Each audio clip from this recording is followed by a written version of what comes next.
Good morning students. Class 11th आपका chapter था गज़ल। और यहाँ पे जैसा कि गज़ल के बारे में क्वेश्चंस कुछ कंप्लीट हो गए थे, एक्स्ट्रा क्वेश्चन है। गज़ल का प्रतिपाद्य लिखिए। गज़ल नामक इस विधा में कवि राजनीतिज्ञों के झूठे वादों पर व्यंग्य करता है कि वे हर घर में चिराग उपलब्ध कराने का वादा करते हैं, परंतु यहाँ तो शहर में चिराग नहीं है। कवि को पेड़ों के साए में धूप लगती है, अर्थात आश्रयदाताओं के यहाँ भी कष्ट मिलते हैं। अतः वह हमेशा के लिए इन्हें छोड़कर जाना ठीक समझता है। वह उन लोगों की जिंदगी के सफर को आसान बताता है जो परिस्थिति के अनुसार स्वयं को बदल लेते हैं। मनुष्य को खुदा न मिले तो कोई बात नहीं, उसे अपना सपना नहीं छोड़ना चाहिए। थोड़े समय के लिए ही सही, हसीन सपना तो देखने को मिलता है। कुछ लोगों का विश्वास है कि पत्थर पिघल नहीं सकते। कवि आवाज के असर को देखने के लिए बेचैन है। शासक शायर की आवाज को दबाने की कोशिश करता है, क्योंकि वह उनकी सत्ता को चुनौती देता है। कवि किसी के आश्रय में रहने के स्थान पर अपने घर में जीवन जीना चाहता है। नेक्स्ट नंबर, कवि के असंतोष का कारण बताइए। कवि के असंतोष के निम्नलिखित कारण हैं: जन सुविधाओं में भारी कमी, लोगों की प्रतिरोधक क्षमता समाप्त होना, और ईश्वर के बारे में आकर्षक कल्पना करना और उसी के सहारे जीवन बिता देना। नेक्स्ट नंबर थर्ड, दरख्तों का साया और धूप का प्रतीक क्या है? दरख्तों का साया का अर्थ जन कल्याण की संस्थाएं, धूप का अर्थ है कष्ट। कवि कहना चाहता है कि भारत में संस्थाएं लोगों को सुख देने के बजाय कष्ट देने लगी है, वे भ्रष्टाचार का अड्डा बन गई है।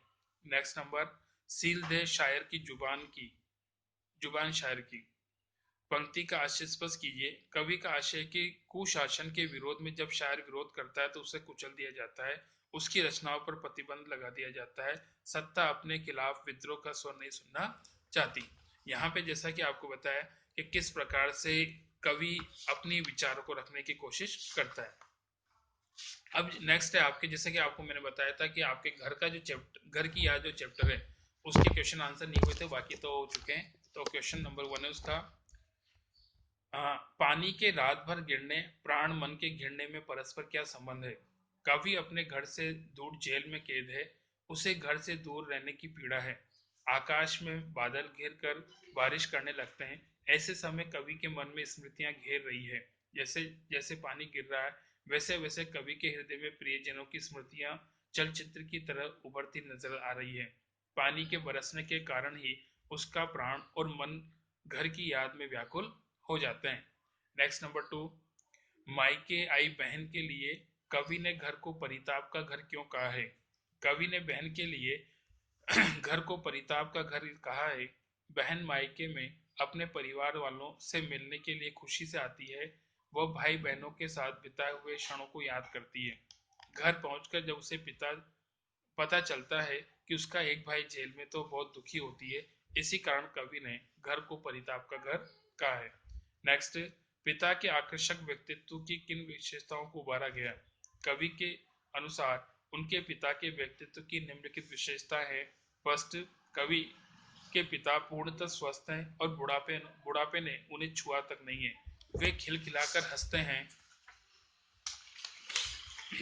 वे अब भी दौड़ लगाते हैं और दंड फैलते हैं।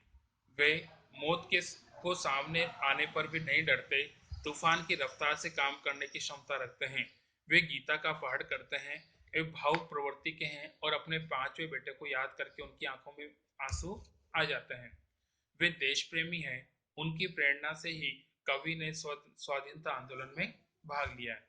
नेक्स्ट, निम्नलिखित पंक्तियों में का बस शब्द के प्रयोग की विशेषता बताइए। मैं मजे से हूँ सही है, घर नहीं हूँ बस यही है, किंतु यह बस बड़ा बस है, इसी बस में सब विरस है। कवि ने बस शब्द का लाक्षणिक प्रयोग किया है। पहली बार के प्रयोग का अर्थ है वह केवल घर पर नहीं है।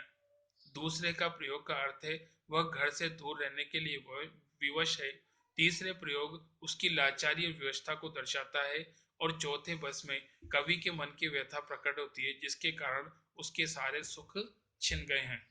नेक्स्ट नंबर, कवि की अंतिम कविता की अंतिम 12 पंक्तियों को पढ़कर कल्पना कीजिए, कवि किस स्थिति और मन स्थिति को अपने परिवारजनों से छिपाना चाहता है? कवि जेल में है, वह सावन से कहता है कि वो उसके परिवार वालों को उसके निराशा के बारे में न बताए। यहाँ के दुखदायी माहौल, कवि का मौन रहना, आम आदमी से दूर भागना, रात भर जागते रहना, तनाव व निराशा के कारण स्वयं को भी न पहचानना आदि स्थितियां नहीं बताने का आग्रह करता है। वह उसे चेतावनी भी देता है कि वह कुछ बक न दे। उसे बताने के तरीके पर भी कई परिवार वालों को संदेह नहीं होना चाहिए। कभी अपने माता पिता को पीड़ा नहीं देना चाहता, वह उन्हें खुश रखना चाहता है। नेक्स्ट, इस कविता का प्रतिपाद्य बताइए। इस कविता में घर के मर्म का उद्घाटन किया है। कवि को जेल प्रवास के दौरान घर के विस्थापन की पीड़ा सताती है। कवि के स्मृति संसार में उसके परिवारजन एक एक कर शामिल होते चले जाते हैं। घर की अवधारणा की सार्थक और मार्मिक याद कविता की केंद्रीय संवेदना है। सावन के बादलों को देखकर कवि को घर की याद आती है। वो घर के सभी सदस्यों को याद करता है। उसे अपने भाइयों और बहनों की याद आती है। उसकी बहन भी मायके आई होगी। कवि अपनी अनपढ़ और पुत्र दुख में व्याकुल अपनी स्नेह में माँ को याद करता है। कवि सावन को दूध बनाकर अपने माता पिता के पास अपनी कुशल क्षेम पहुंचाने का प्रयास करता है, ताकि कवि के प्रति उनकी चिंता कम हो सके। नेक्स्ट, पिता कवि को सोने पे सुहागा क्यों कहते हैं? पिता कवि से बहुत स्नेह रखते हैं। पिता की इच्छा से ही कवि ने देश सेवा के लिए अपने जीवन को अर्पित किया था। उनकी वजह से वह आज जेल में है। उसने परिवार का नाम रोशन किया है। इन कारणों से पिता ने कवि को सोने पे सुहागा कहा है। उम्र बड़ी होने पर भी कवि को के पिता को बुढ़ापा क्यों नहीं छू पाया? आंसर है, कवि के पिता की उम्र अधिक थी, परंतु सरल स्वभाव के थे, निरंतर व्यायाम करते थे, दौड़ लगाते थे, खूब परिश्रम करते थे और निर्भय थे। इसी कारण कवि के अनुसार उन्हें बुढ़ापा छू नहीं पाया।